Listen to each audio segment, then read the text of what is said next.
What's up, everybody? Cinephile Mike is here, and it is season 4 of award season reviews, counting down to the 98th Academy Awards with 98 reviews in 98 days. Quick reminder, if you don't want to miss a single one of these reviews, make sure you hit that subscribe button so you get them all right to you. We are in our 8th theme week. It is Indie Week. This week is dedicated to the films that are in the running for the Independent Spirit Awards, which are coming up in about 2 weeks, and possibly some others along the way. This gives you a break. If you're looking for a break from some of the Oscar watching, here are a few good ones that you might have missed. Today, I am looking at the Christmas film that is probably going to become a regular watch for me. Consider this one for next season, IFC's The Baltimorons. Co-written by the film's director Duplass and the film's star Michael Strassner, the film premiered at South by Southwest last March and was released in theaters this past September. Cliff, played by Michael Strassner, is a former improv performer who is 6 months sober, a choice born out of a failed suicide attempt that forced him to reevaluate his life. In the aftermath, he's given up both drinking and performing, distancing himself from the parts that he believes led him to that breaking point with the support of his fiancée Brittany, played by Olivia Luccardi. Celebrating the 6-month mark, it is Christmas Eve, and he is headed to Brittany's parents' house, trying to, move forward quietly and carefully with his new life, when a simple accident leaves him with a chipped tooth. What should be a minor inconvenience quickly derails his entire night, sending him out into Baltimore on a frantic search for an emergency dentist on Christmas Eve. That search leads him to Dee Dee, played by Liz Larson, a dentist and self-proclaimed workaholic who agrees to meet with him and fix the tooth. While helping Cliff, Dee Dee receives a call from her daughter that unsettles her deeply. She and her granddaughter are heading to the Christmas Eve wedding reception of her ex-husband Conway, played by Brian Mendez, and his much younger new wife Patty, played by Mary Catherine Garrison. The news forces Dee Dee to confront unresolved feelings surrounding her divorce, and the reality of watching her former family move on without her. As Cliff's dental emergency wraps up, another problem surfaces when he sees that his car has been towed, pushing the night even more, of course. And what follows is an unexpected Christmas Eve spent together as Cliff and Dee Dee drift from one small misadventure to the next. What starts with breaking Cliff's car out of the impound lot to Conway's wedding reception to a life-changing improv show, it slowly ends up with them being pulled into one another's orbits. All the while, Brittany remains in the background waiting for Cliff to return, carrying her own fears, especially that a return to certain behaviors could drastically kick him back into past behaviors. On paper, parts of the Baltimorons sound dark. There's sobriety involved in this, mental health struggles, fractured relationships, but the film itself is anything but heavy-handed. What Duplass delivers is something that feels strikingly close to real life. It's messy, it's funny, it's uncomfortable, and it's deeply human.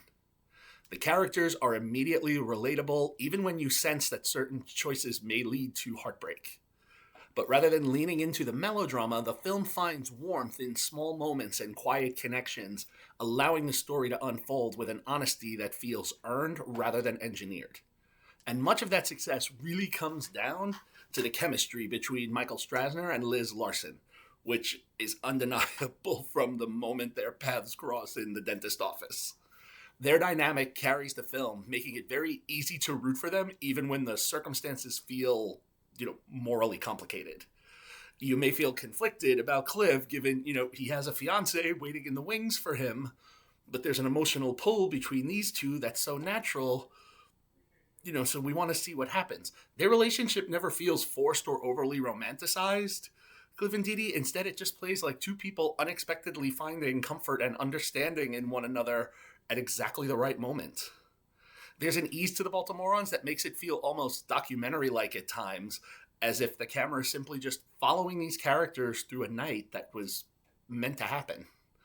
And that tone is a testament to the writing and Duplass's direction, which strips away the traditional rom-com beats in favor of something more organic.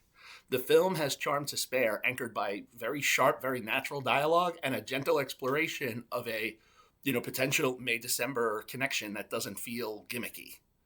There are some echoes of Nick and Nora's Infinite Playlist and Richard Linklater's Before trilogy, that kind of linger. Two souls crossing paths in a city that feels alive around them. Jonathan Bragel's cinematography reinforces that feeling, turning Baltimore into something more than just a setting. It becomes a love letter to the city itself, whether we're wandering the streets on Christmas Eve, we're out on the water crabbing, or bonding over a shared love of the Ravens. So, let's talk about the box office and the awards.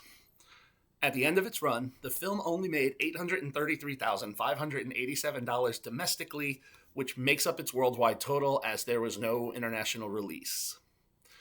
A hit on the critical side, with 73 reviews, the film currently has a 95% tomato meter and an 84% on the popcorn meter from over 50 audience reviews. Award season-wise, the film is currently nominated for 2 Independent Spirit Awards, one for Best Breakthrough Performance for Liz Larson, and the John Cassavetes Award, which recognizes the writers, directors, and producers of films that were made for under $1 million. Winner of the Audience Award for Narrative Features at South by Southwest and named one of the top 10 independent films of the year by the National Board of Review, the film has also had several nods or wins from different film festivals across the country. So where do I land? This film is a really touching, heartwarming flick. It easily deserves 4 stars. It's very well made. It's very natural. Like I said, this is going to become a permanent watch in my home at Christmas time. These are the small films that don't always get the attention they deserve. If you would like to catch this one and you don't want to wait until Christmas, you don't have to. It is currently streaming on AMC+. Again, that's the service for the channel, not the theater chain.